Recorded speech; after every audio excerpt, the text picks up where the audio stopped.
Morning, everybody. This is Del K. Brereton, and this is The Real Spiel. Shiloh Institute stand-up. Shout out to my Hebrew mentor, Dr. David Israel. To the Faith Temple Apostolic International Ministry family, the Archbishop, Bishop Washington, and Bishop Melvin Cross, all three of the bishops, and Pastor Thompson, right here in Toronto. Bless everybody. Good morning to everybody.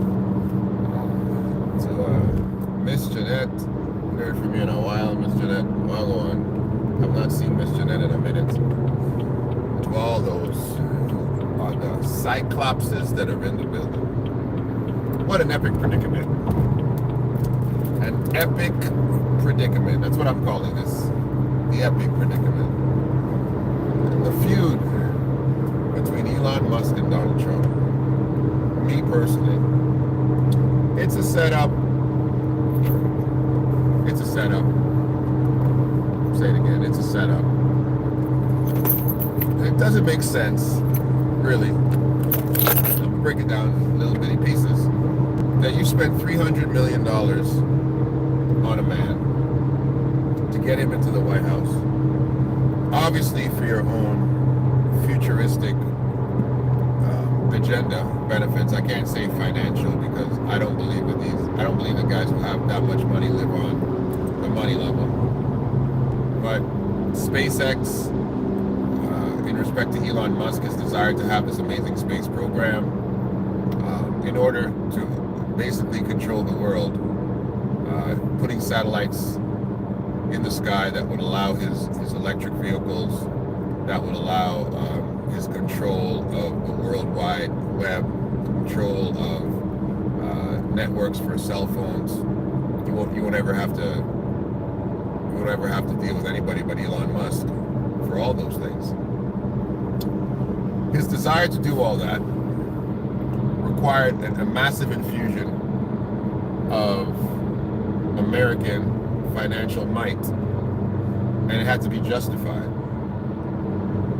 So therefore, the deal was get me into office, put me in a position where I can justify the expenditure of trillions of dollars for your SpaceX project, find the money, cut the budget, and then I will transfer all of that savings over to you in programs for space and for electric vehicles. I'll do it in multiple ways, but ultimately it'll all come to you.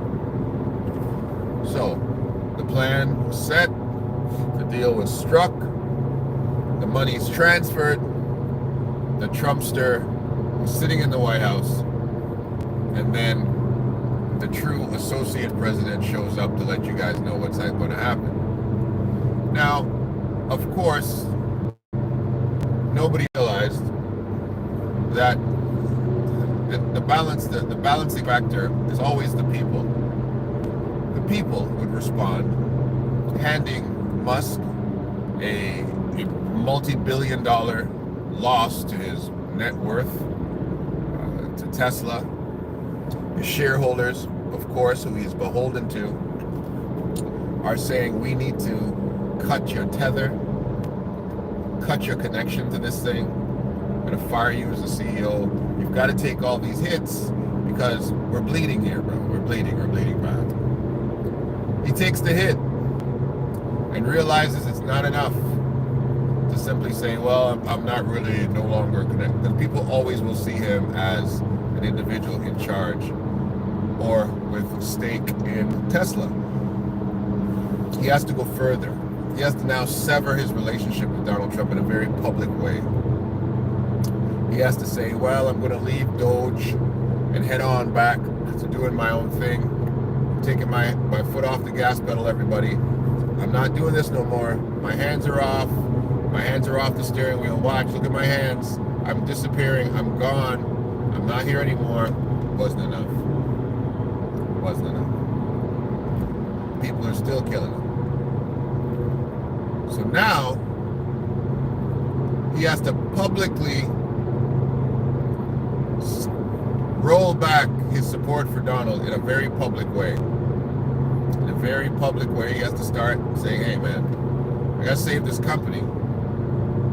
I gotta save my initiatives. I gotta save these stakeholders in my stock. And he starts being a very public critic of Donald Trump.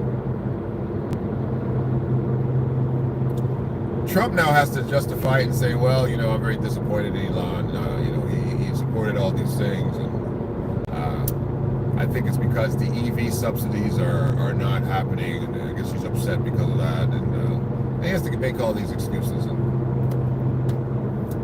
most of this feud is to save shareholders.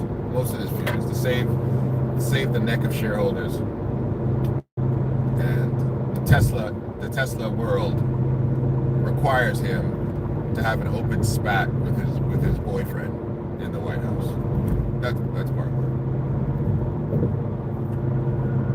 Trump now, as we can see, is not responding in Trump-like manner. This is how I knew it was a setup, because Trump responds like Trump.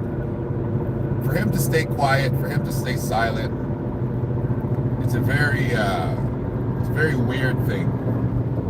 It's a very strange thing.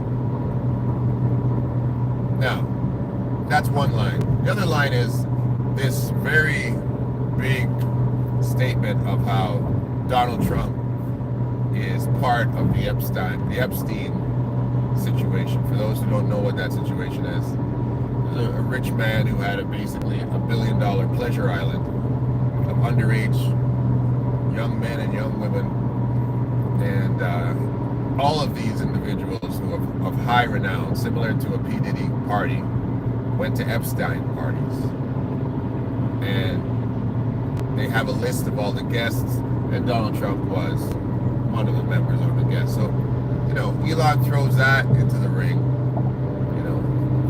throws that log on the fire, which is a very blow, considering what's happening here. I guess to make this thing look really messy. But Trump doesn't shoot back. And that's why I think it's a setup. Donald Trump can't help himself. We got Elon Musk's dad talking about, I think these guys are just, they're stressed. They're very busy and they're very powerful men, and they're just stressed, and they'll figure it out in the end. Don't believe the hype. It's a setup. It's a complete setup. Until I see Donald Trump not fulfilling his SpaceX agenda, because I think that's the bigger play here. The bigger play is putting these satellites in space that control electric vehicles, that is a new network for wireless, the greatest wireless you'll ever have, controlled from space. You'll have access everywhere.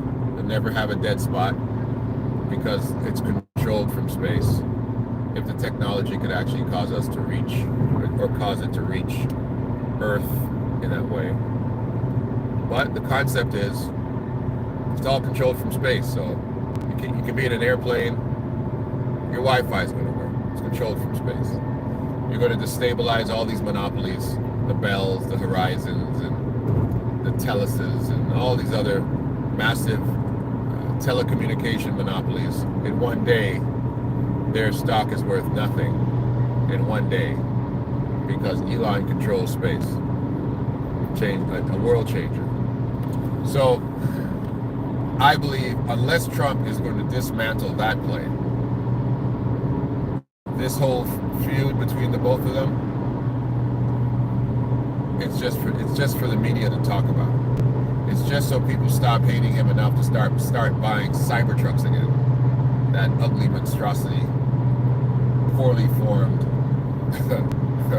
and people that went out there and bought one of those, shame on you for buying that ugly monstrosity of a vehicle. But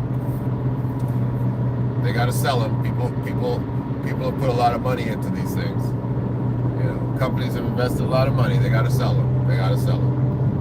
And we also don't know, and I believe too, this whole concept of the tariff, the automobile tariff, that whole, that whole thing is for Elon. That whole thing is for Elon. You know, forcing people to buy American-made things, especially in the automotive area.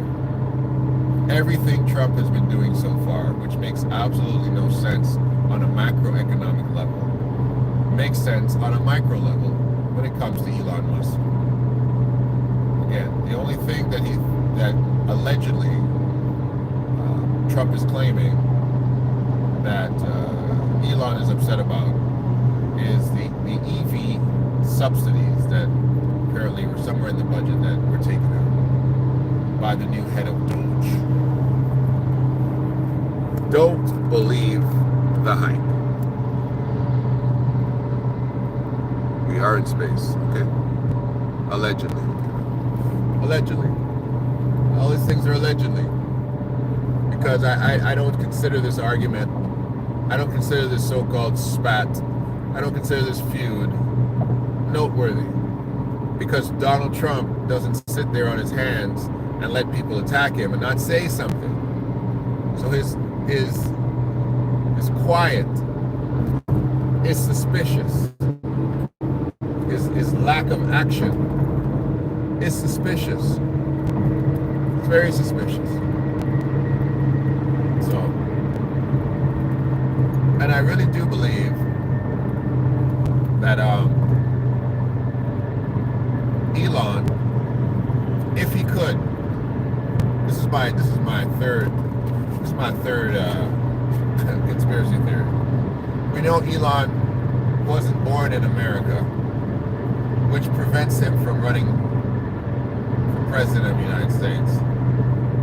Something that absolutely could be changed with some constitutional amendment, I'm sure. Just like Trump is going to have his third term exchange. But I think that would be the handoff. Elon separates himself from Donald, becomes a Republican alternative, and in the next election, of which Donald cannot run in, it's a handoff to Elon, the dictator of the world, the free world, holding all the cards. So that's to me, hear me out, I know he cannot run right now. But putting him as a civilian in care of a government office, a major government department, having what they are telling, it's crazy when you listen to the media, unfettered access to sensitive government files. They said that over and over and over. Unfettered access to sensitive government files. It's like somebody just pressed a button. Unfettered access to sensitive government files, and they just keep saying it. But to give Elon unfettered access to sensitive government files was his tryout as a politician. It's a tryout. Come on, man, come on down. We're gonna let you try out with the team, see how you go. Yeah, we didn't draft you. You didn't get elected anywhere. Well, come on out and see if you can be a walk-on. They gave him a tryout. Here, run this. See how you do. And he went in there and started cutting everything, and said, hey, look at me, I'm a politician, look at me. I can do this, I can do your job.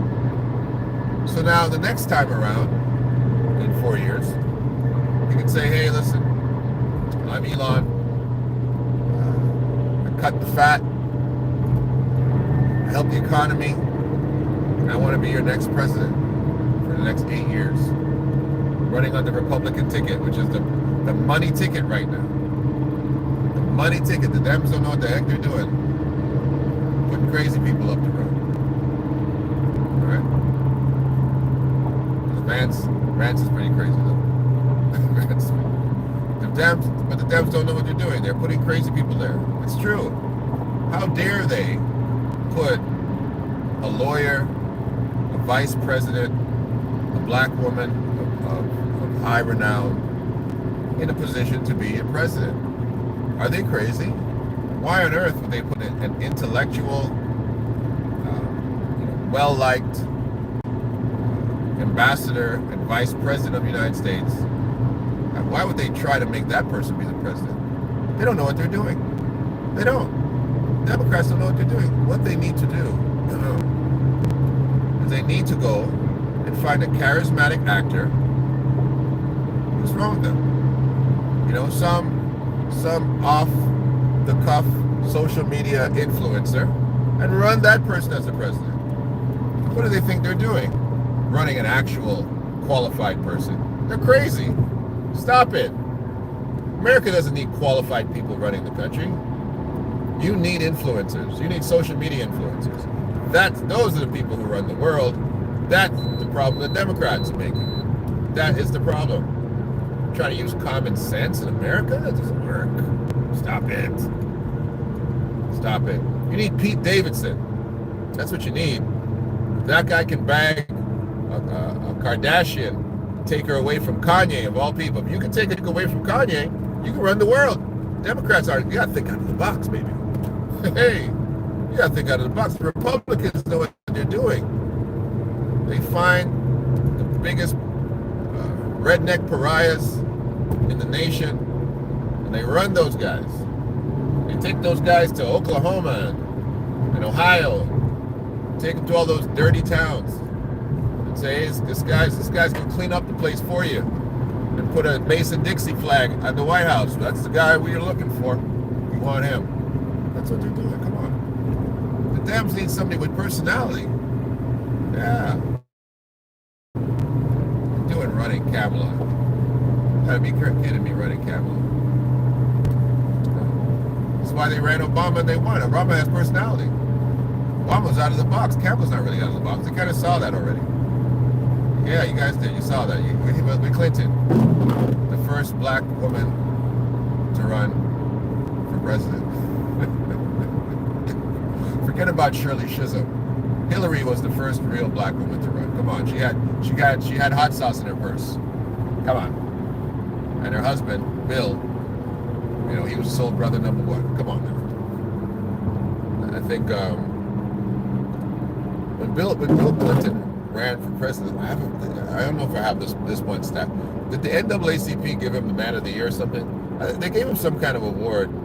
Some black organization gave him an award, like this, an award, basically making him an honorary black person. And so if Bill was an honorary black person, so was Hillary, with her hot sauce in her purse. You know, she didn't have a chance though. She didn't have a chance. That woman.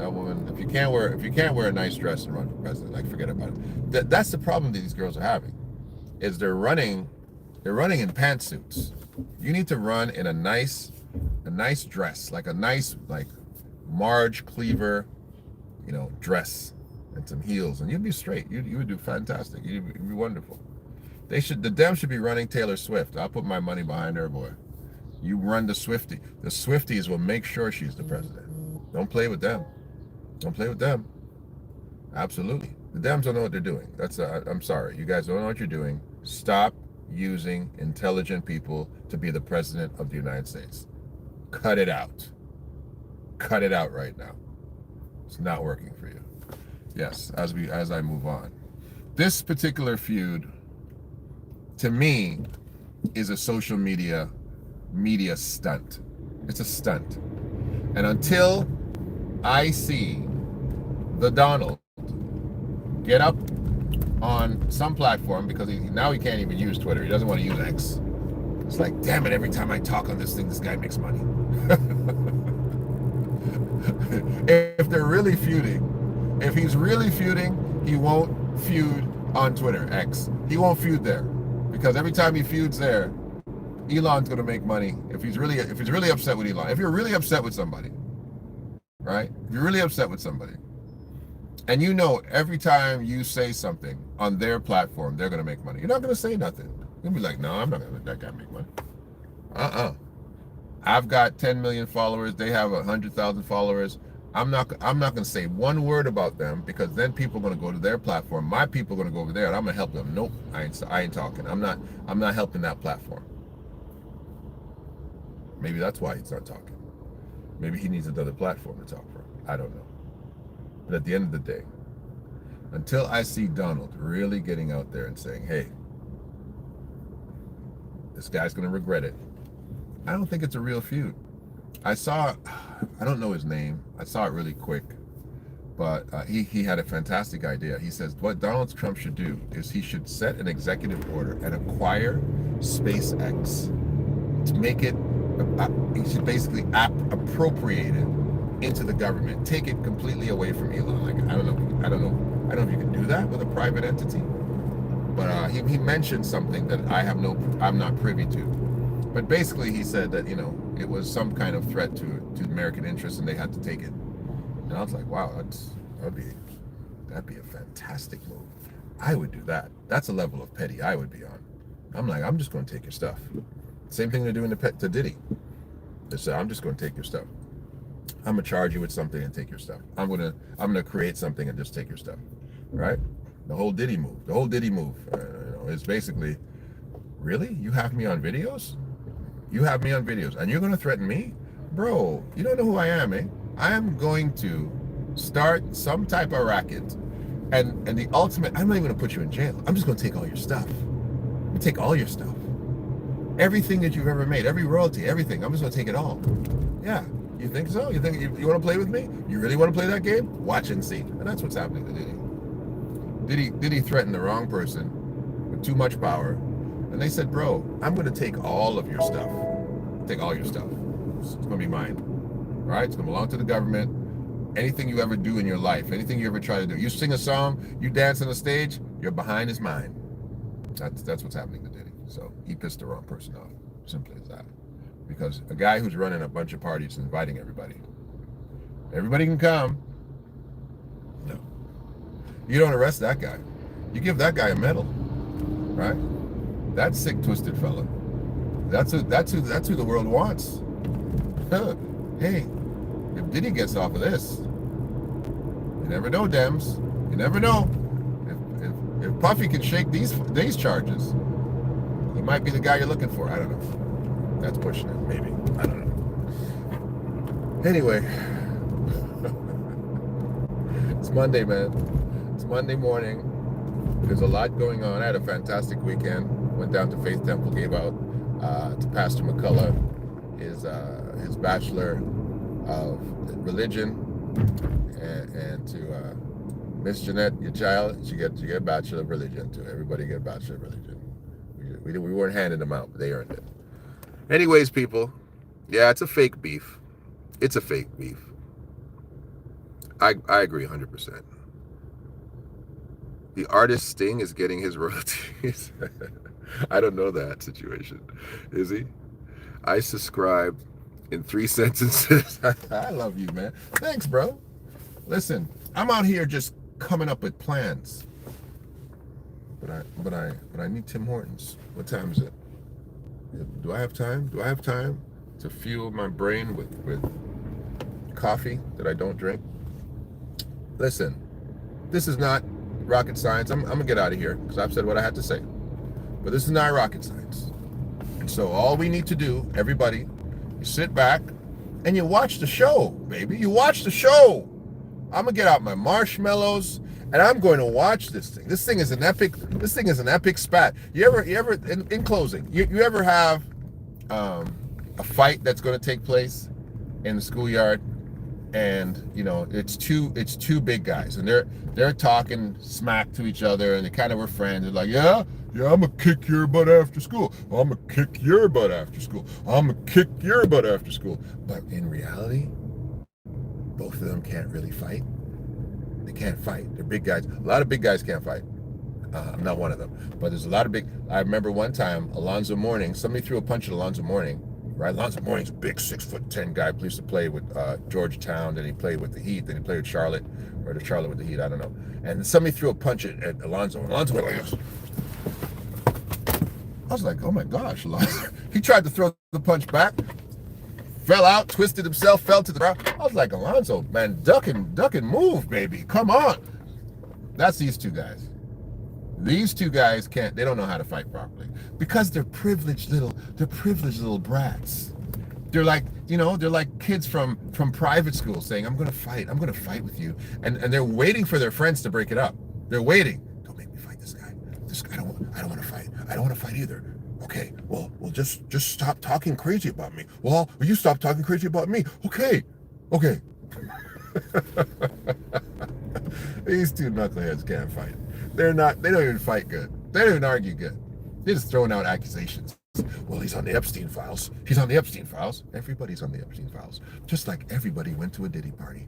Everybody went. And if you didn't get to a Diddy party, you're nobody. Love y'all. This is Del K. Brereton, and this is the Real Spiel. We'll talk to everybody soon. Subscribe. Share it with your friends. We'll talk soon. Bye.